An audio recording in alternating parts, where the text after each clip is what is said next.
जीने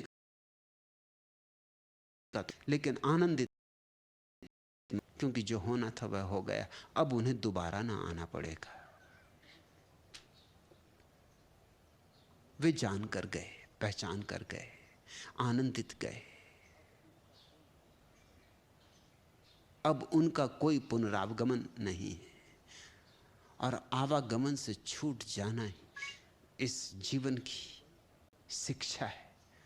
इस जीवन में वही सफल है जो आवागमन से छूट गया है।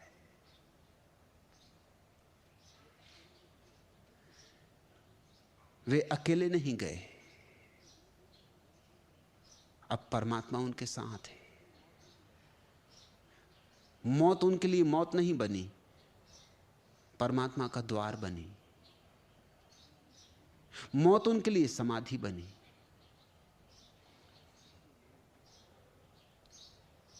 इसलिए मैंने अपने सन्यासियों को कहा, नाचो, गाओ, उत्सव मनाओ,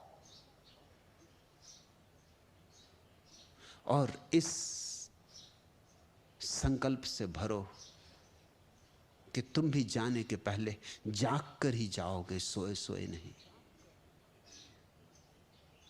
जाग कर जो मरता है, मरता ही नहीं, क्योंकि जाग कर वह देखता रहता है शरीर छूट रहा है।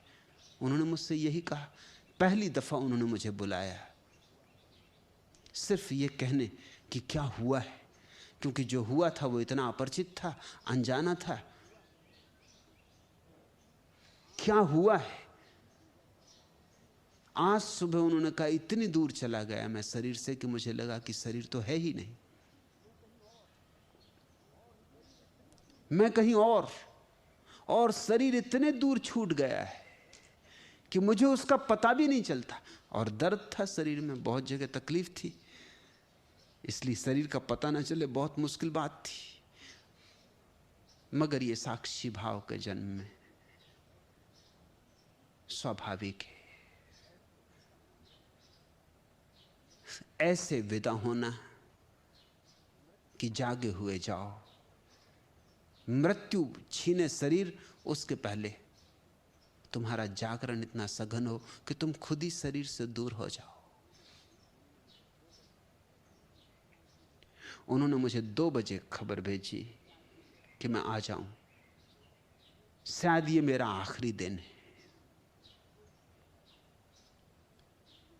ध्यान की गहराई में ये उन्हें साफ हो गया होगा, समाधि की अवस्था में ये प्रत्यक्ष हो गया होगा कि अब इस शरीर में टिके रहना असंभव। इससे संबंध टूट गए, इससे नाते अलग हो गए।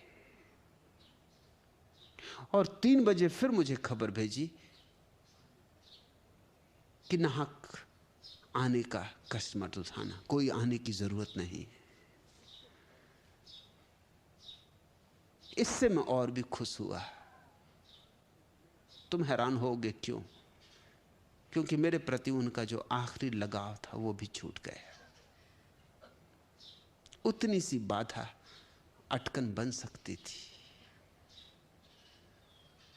उनका बहुत लगाव था।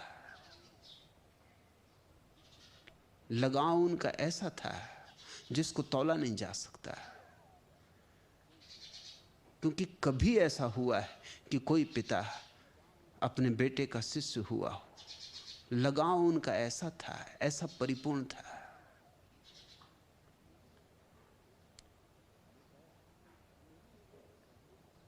मैं गया देखने, क्योंकि यह अपूर्व घटना थी कि मुझे भी लग रहा था कि जाने की घड़ी है करीब अब।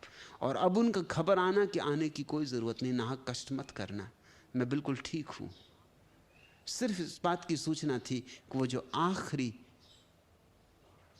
संबंध, वो जो आखिरी लगाव का पतला सा धागा होगा, वो भी समाप्त हो गया। गया मैं और देख के प्रसन्न लौटा कि वे बिल्कुल और अवस्था में थे। वे वही नहीं थे जैसे 4-5 सप्ताह पहले अस्पताल गए थे तब थे।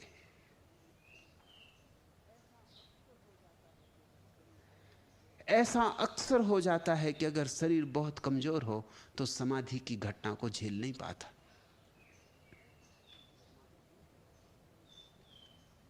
क्योंकि समाधि की घटना बड़ी घटना है, जैसे बूंद में सागर उतर आए, कि जैसे छोटे से दिए में खुद सूरज उतर आए। ये घटना इतनी बड़ी है और देह उनकी इतनी जरा जीर्ण हो गई थी कि इस घटना को वे सह नहीं सके। ये आनंद इतना बड़ा था कि संभाल ना सके।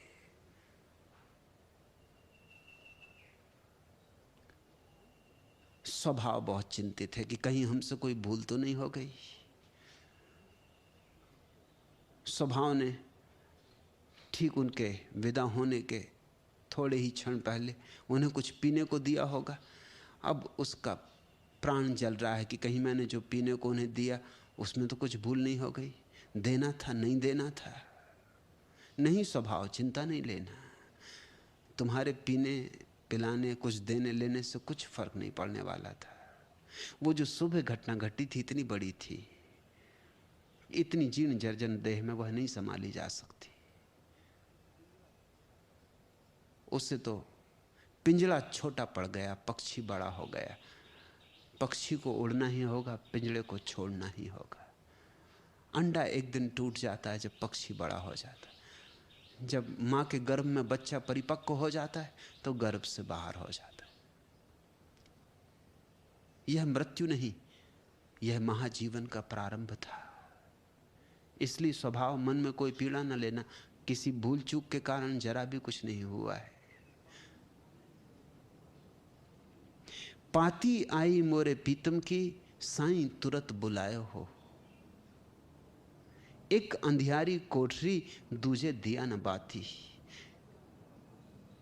पलटू कहते ऐसे मत मरना कि परमात्मा की तो पाती आए, तुरंत बुलावा आए और तुम्हारे घर में अंधियारी कोठरी हो, न दिया हो न बाती हो, न ध्यान न समाधि, और उस प्यारे की पुकार आ जाए। बाहें पकड़ जम ले चले कोई संग न साथी। जो साक्षी है उसको मृत्यु को पकड़ के ले जाना नहीं पड़ता। जो साक्षी है उसके तो अपने पंख होते, वो तो अपने पंखों से उड़ के जाता है। जो साक्षी नहीं है उसे मृत्यु के दूत पकड़ के ले जाते हैं। तो प्रतीक है, उसे खींचा जाता जबरदस्ती, क्योंकि वो शरीर को पकड़ता है। जो साक्षी नहीं है वो शरीर को जोर से पकड़ता, छोड़ना नहीं चाहता। इसलिए मौत उसे छीनती है, जबरदस्ती छीनती। जो साक्षी है वो तो तत्पर खड़ा हो जाता है। मौत आए इसके पहले उड़ने के लिए पंख फैला देता है।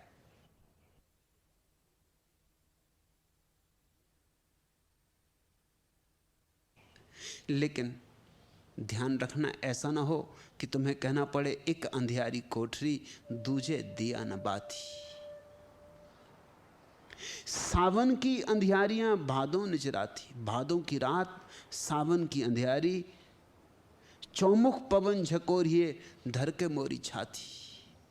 और मैं डरता हूं, मैं इस अनंत यात्रा पर जाने से डरता हूं। सावन की अंधेरी, भादों की रात, न दिया है न बाती, बोध नहीं, होश नहीं। कहां चला जा रहा हूं, किस यात्रा पर निकला हूं। सब परिजन पीछे छूट गए, अपना कोई नहीं, सगा नहीं, संगी नहीं। चौमुख पवन झकोरी, धर के मोरी छाती, और मेरे प्राण कप रहे हैं। चारों तरफ भयंकर पवन है। चलना तो हमें जरूर है, रहना यह नहीं। यह तो हमें मालूम था, यह तो हमें मालूम है कि चलना तो है, रहना यहां नहीं है। चलना तो हमें जरूर है, रहना यहां नहीं। का लेके मिलब हुजूर से, गांठी कछु नहीं। लेकिन आज पीड़ा हो रही कि अब प्रभु के सामने खड़े होना होगा। कुछ भेंट करने को भी पास नहीं, गांठ में कुछ भी नहीं, न दिया न बाती। खाली हाथ उसके सामने झुकना होगा। एक फूल भी ना ला सके चेतना का, एक कमल भी ना खिला सके चेतना का, साक्षी भाव भी ना ला सके कि चढ़ा देते उसके चरणों में कि जीवन में तूने भेजा था तो ये हम सिखावन ले आए।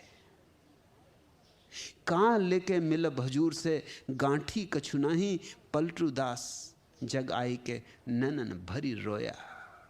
जीवन जन्म गमाई के, आपे से खोया। अब तो सिर्फ रोना ही रोना मालूम होगा, आंखों में आंसू ही आंसू। जीवन व्यर्थ गया, जन्म व्यर्थ गया, और अपने से खोया। पीड़ा और भी सघन, किसी ने लूटा नहीं, किसी ने चुराया नहीं, अपने से खोया। कै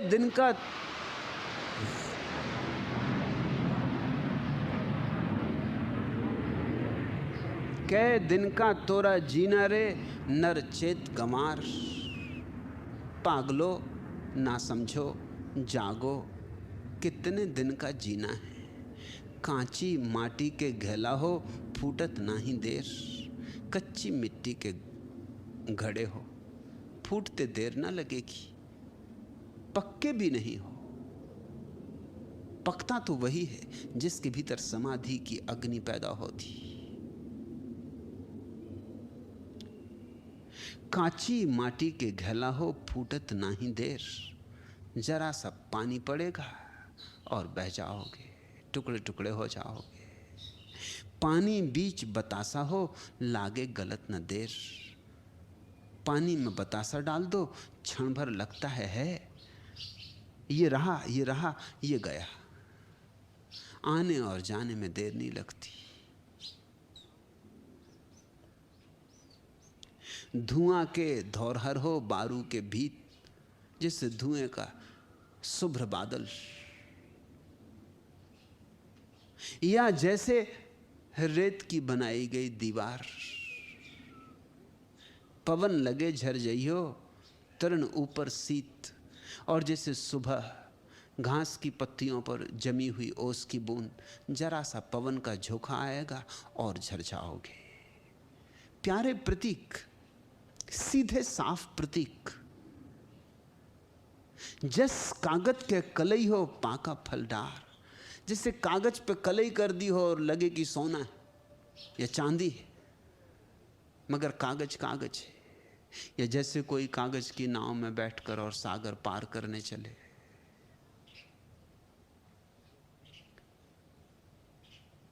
या जैसे पका हुआ फल वृक्ष की डाल पर, अभी है अभी झड़ गया। ऐसा जीवन है। सपने के सुख संपत्ति हो ऐसो संसार। ये सारा स्वप्नवत है संसार।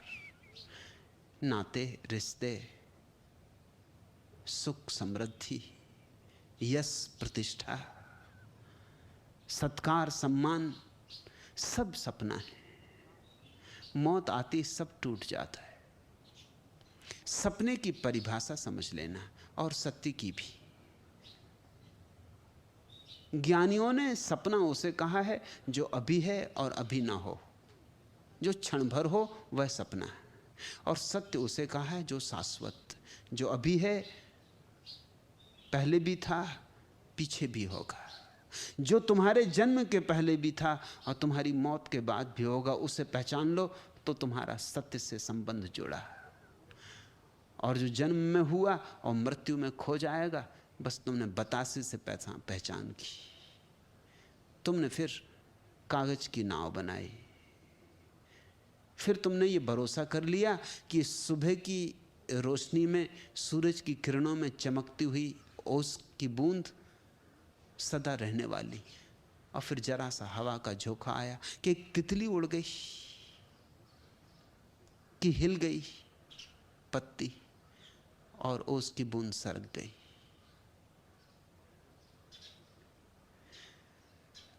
घने बांस का पिंजरा हो, तेहि बिच 10 हो द्वार। जैसे बांस का पिंजरा बनाया हो, ऐसी ये देह। इसलिए हम अपने देश में जब अर्थी ले जाते हैं तो बांस पर ले जाते हैं, बांस की अर्थी बनाते हैं। सिर्फ सूचक, ऊपर भी बांस, नीचे भी बांस। है भी क्या हड्डी मांस मज्जा में। प्राण का पखेरु उड़ गया कि बांस ही बांस है। घने बांस का पिंजरा हो, तेहि बिच 10 हो द्वार। इंद्रियों के 10 द्वार हैं और घने बांस का पिंजरा है। ऐसी यह देह है। पंछी पवन बसेरू हो, लावे उड़त न बार। और जो पंछी तुम्हारे भीतर बसा है वो तुम्हारी श्वास का पंछी है, पवन का। कब उड़ जाए, किस क्षण उड़ जाए, लागे उड़त न बार। आतशबाजी यह तन हो, हाथे काल के आग। आज नहीं कल ये तुम्हारा शरीर आतिशबाजी की तरह चिता पे चढ़ा दिया जाएगा। एक ज़ैन फकीर मरा,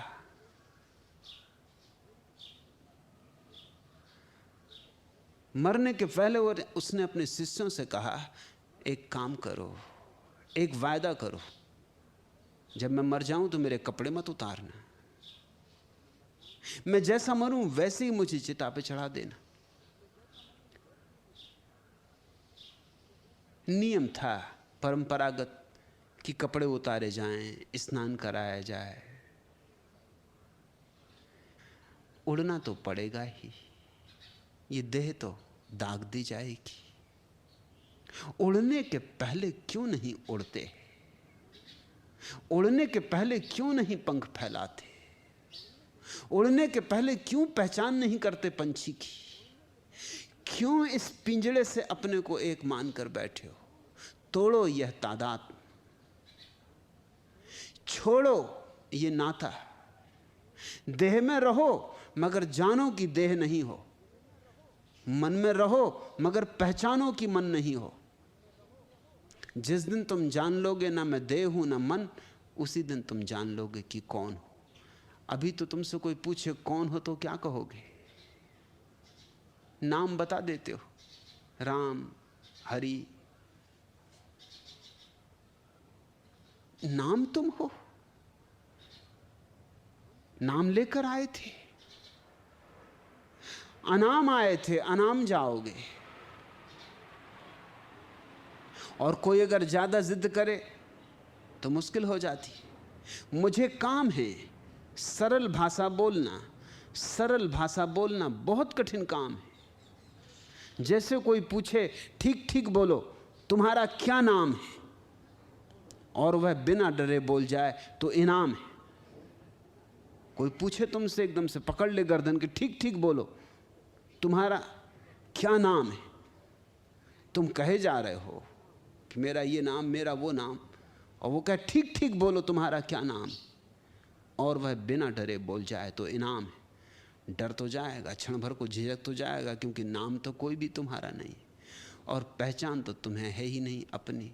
दूसरों ने जो जता दिया, जो लेबल लगा दिया, वही पहचान लिया कि हिंदू हूँ, कि ब्राह्मण हूँ, कि मुसलमान हूँ, कि ये मेरा नाम, कि अब्दुल्ला, कि राम, कि इमरसन, कि ये मेरी जाति, ये मेरा गोत्र, ये मेरा परिवार, ये मेरा देश। सब सिखावन बाहर से आई हुई। अपना साक्षात्कार कब करोगे? टालो मत, यही क्षण हो सकता है, अभी हो सकता है। नेति नेति की कला सीखो, ना मैं मन हूं नेति, ना मैं तन हूं नेति, न यह न वह। फिर मैं कौन हूं? फिर एक गहन बवंडर की तरह प्रश्न उठेगा, मैं कौन? सारे तादात्म्यों को तोड़ते जाना, जो जो उत्तर मन दे इंकार करते जाना कि यह मैं नहीं हूं, और तब अंततः बच रह जाता है साक्षी भाव, एक दर्पण की तरह निर्मल साक्षी जिसमें सब झलकता है। लेकिन जो भी उसमें झलकता है दर्पण वही नहीं, दर्पण तो झलकाने वाला है। दर्पण झलक नहीं है, झलकाता सब है, और झलक के साथ उसका कोई तादात्म्य नहीं। ऐसा तुम्हारा साक्षी भाव है, और साक्षी ही तुम्हारे भीतर पंक्षी है। उसे पहचान लिया तो फिर देह में रहो, संसार में रहो, तो भी तुम संसार के बाहर हो। फिर देह में रह के भी देह के बाहर हो। तब तुम्हारे जीवन में एक प्रकाश होगा, और तुम्हारे जीवन में एक उल्लास होगा। क्योंकि तुम्हें अमृत का अनुभव होगा। फिर भय कहाँ, फिर दुख कहाँ, फिर पीड़ा कहाँ, संताप कहाँ। जिसने स्वयं को जाना उसने सब जाना। जो स्वयं से चूका वह सबसे चूका। और जिसने स्वयं को जाना उसने परमात्मा को जाना। क्योंकि स्वयं की ही गहराइयों में उतरते उतरते तुम परमात्मा का अनुभव कर लोगे।